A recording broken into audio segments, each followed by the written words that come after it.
Thank you very much. Wow. This is a nice building, I have to tell you. So this is a special occasion for a lot of reasons, but number one is it's our first occasion in this building using it for peace.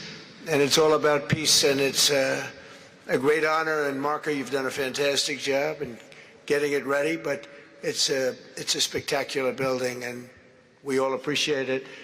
And very importantly, we're settling a war that's been going on for decades with millions and millions of people killed. And these two gentlemen spent a lot of time backstage talking to each other, and over at the Oval Office. We were at the Oval Office together. It was beautiful. And I think it's just a very important day. And we have other leaders from other countries. And you said such beautiful things. I'd love to have you come up. We'll finish up, and then I'd love to have you come up, and if you can issue the words that you just issued backstage. It usually doesn't work, you know. It usually never happens. They said, oh, they said it much better before, but you will probably do better up here. But I'd love to have you say how you felt, because it is an amazing day. Great day for Africa, great day for the world, and for these two countries, and they have so much to be proud of. And I want to thank the leaders. I want to thank you very much. It means maybe more because we are here together for the first time ever in this building. Brand new, beautiful building. I don't want to tell you how much it costs, because I hear it's a lot. Okay? They don't build inexpensively here. But I just want to thank you very much. So please sit down, everybody. I want to thank everybody for being here. It's a momentous occasion. It's truly incredible setting. It's very few places I've seen like this. In this holy season, we prepare to celebrate the birth of the Prince of Peace. We have come to the U.S. Institute of Peace to sign a historic agreement that will end one of the longest-running conflicts anywhere in the world, with far more than 10 million people killed. Today we commit to stopping decades of violence and bloodshed, and to begin a new era of harmony and cooperation between the Democratic Republic of the Congo and Rwanda. I want to thank the two courageous leaders. They are courageous leaders. They really are courageous leaders, great people. President Tshisekedi of the Democratic Republic of the Congo and President Kagame of Rwanda. They are amazing people, and they had stories to tell me that were incredible. Really fascinating in so many different ways. Sad and beautiful, both sad and beautiful, and today makes them beautiful. I've just held really fantastic meetings with both men and representatives of other countries, where we discussed the importance of upholding this new agreement. Very detailed, powerful agreement. I also want to thank several foreign guests and dignitaries in attendance to celebrate this magnificent event, including the President of Angola. Please, would you stand? And so great to see you. Thank you. The President of Burundi. Thank you very much. Great to see you again. The President of Kenya. We have the Olympics here. You know, they do very well in the Olympics, those runners. I don't know what the heck you do with those runners, but they are very good. I've been watching them for a long time. So we have the Olympics coming to the United States. You know that. Thank you very much. And you'll come as our guest. Thank you. And the President of the Council of Ministers of Togo. Thank you. Thank you very much. The Vice President of Uganda. Thank you. It's such a beautiful color. Like all these guys are wearing these dark suits. You just stand out for a lot of reasons. You're beautiful. The foreign ministers of Qatar. Thank you. Thank you very much. Say hello to my friend, a great man. And the United Arab Emirates. Thank you. Thank you. My regards, right? And the chairman of the African Union Commission, who's done a fantastic job, and thank you for all your help. We appreciate all your help. A special group of people. A very special thanks as well to Secretary of State Marco Rubio. Marco, please stand. Thank you. And thank you for putting a certain name on that building. I said, boy, that is beautiful. That blew up last night. They said, that's a great honor. It really is. On this building, it's a great honor. Thank you very much. I assume you had a lot to do with that. Just a little bit. Yeah. Thank you. Appreciate it. And Senior Advisor for Africa, Masad Boulos, who's been fantastic. Thank you, Masad. All of these people, every one of them were indispensable in forging this agreement. Let me also recognize Senators Mike Rounds and Lindsey Graham. Lindsey, thank you. Mike, wherever you may be. Thank you. Thank you, Mike. Representatives Ronnie Jackson. Where's Ronnie? Ronnie is that great guy. He won his race in Texas by 48 points, right, Ronnie? So I don't have to ask if he's in any, I don't even have to endorse him anymore. It doesn't matter. Save the paper, right? Great job. Chris Smith. Chris? Thank you, Chris. Great. Good job. Trent Kelly. Trent? Thank you very much. Thank you. And the acting president of the Institute for Peace, Darren Beatty. Thank you, Darren, very much. Thank you very much, Darren. For more than 30 years, one of the worst conflicts on earth has been raging in eastern Congo. Millions and millions of people have been tragically killed, went on forever, and countless more have been displaced from their homes. Families have been destroyed. It's been a disaster. Many administrations have tried, but probably not too hard, knowing who preceded me. But they tried. It says they've tried. But we tried harder to end this conflict, but they've accomplished, obviously they accomplished very little because the killing went on at levels that just got worse and worse. And today we're succeeding where so many others have failed, and this has become the 8th war that we've ended in less than 1 year. Such an exciting thing to do. This has been a really, because we're talking about 30 years of fighting, 30 years, much more than 10 million lives.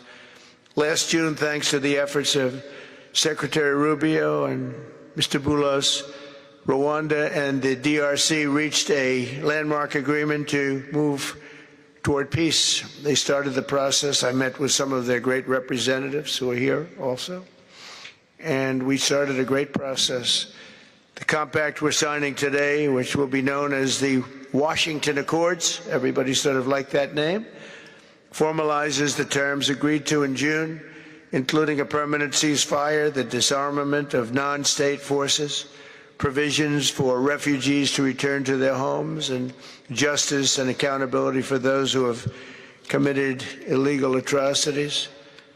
Very importantly, this agreement also creates a new framework for economic prosperity. There's tremendous wealth in that beautiful earth. It's beautiful earth. But it was stained badly with blood, tremendous amounts of blood.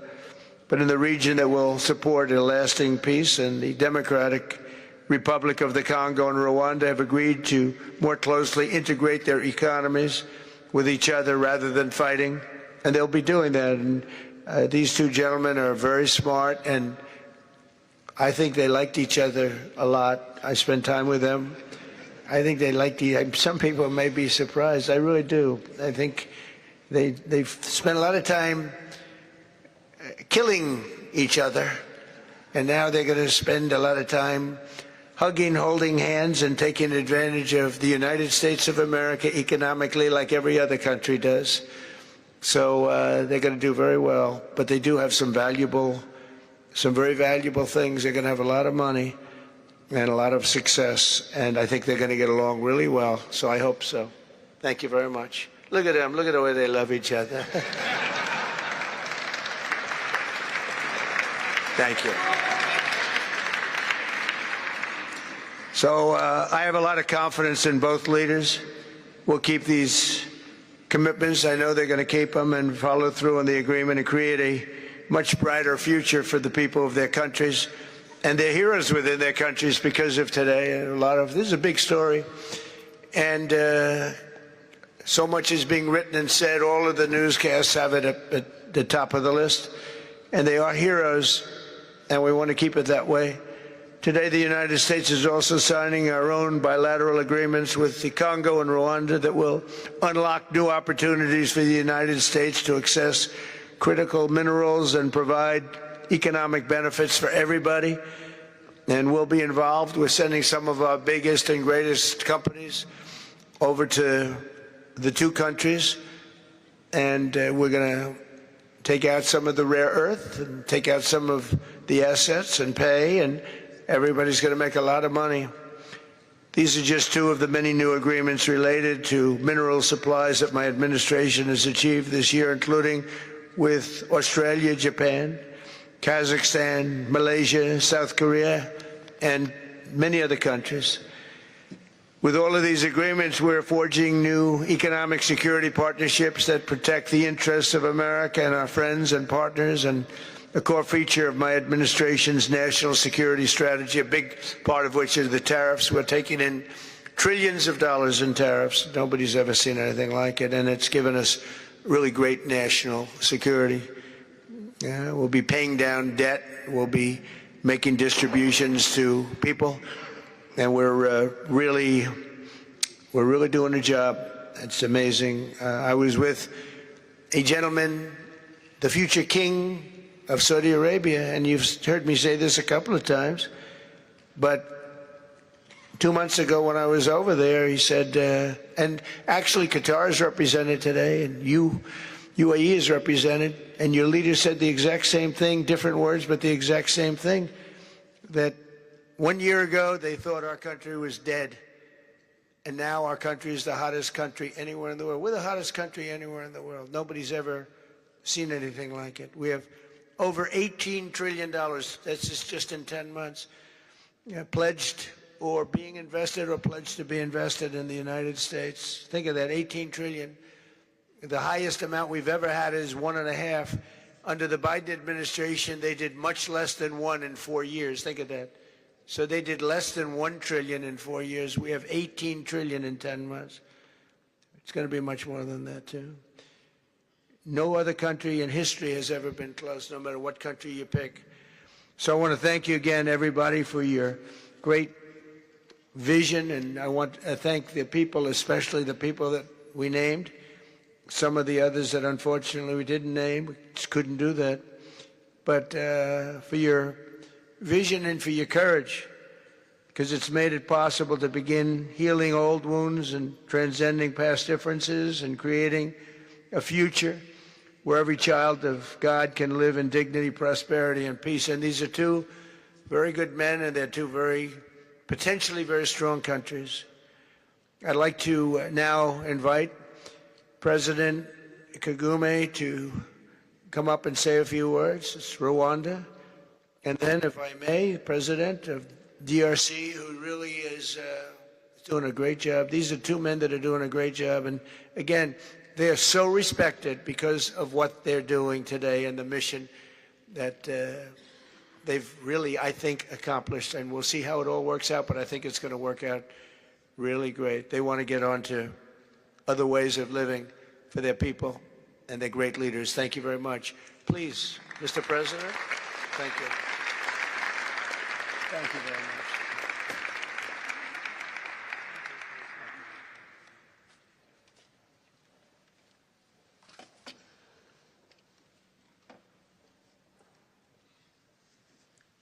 Excellency Donald Trump, President of the United States of America, Excellencies, heads of state and government, and former heads of state, distinguished ladies and gentlemen, I want to begin with some words of thanks. First, to my fellow heads of state and government from Africa, your presence here confirms that these efforts enjoy the broad support necessary to succeed. I also thank Minister of State Kulaifi, representing His Highness Sheikh Tamim bin Hamad of Qatar. The role of Qatar has been absolutely central in getting us to this point. But of course, the biggest vote of thanks goes to President Donald Trump. No one was asking President Trump to take up this task. Our region is far from the headlines. But when the President saw the opportunity to contribute to peace, he immediately took it. This conflict has lasted for 30 years. We have seen countless mediations and efforts, but none has succeeded in resolving the underlying issues. President Trump introduced a new and effective dynamism that created the space for breakthroughs. His approach is even-handed, never taking sides. He orients us toward the future, not the past, emphasizing that the dividend of peace is prosperity and investment, including from the United States. More importantly, President Trump's approach is pragmatic. The process has not become an end in itself. All of these elements filter down to his dedicated team, and here I want to single out Secretary Rubio and Masad Boulos for special appreciation. We would not be here today without their efforts. And as a result, we have the clearest and most viable path forward that we have ever had. These accords provide everything needed to end this conflict once and for all. If this agreement falters and things do not work out as they are supposed to, the responsibility will not lie with President Trump, but with ourselves. It's up to us in Africa, working with our partners to consolidate and expand this peace.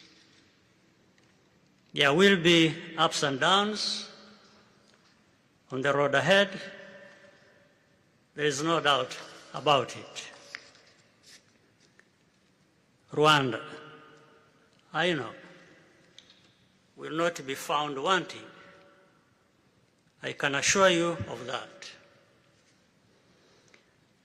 Our only objective is and has always been for our country to be safe and secure after having endured so much tragedy.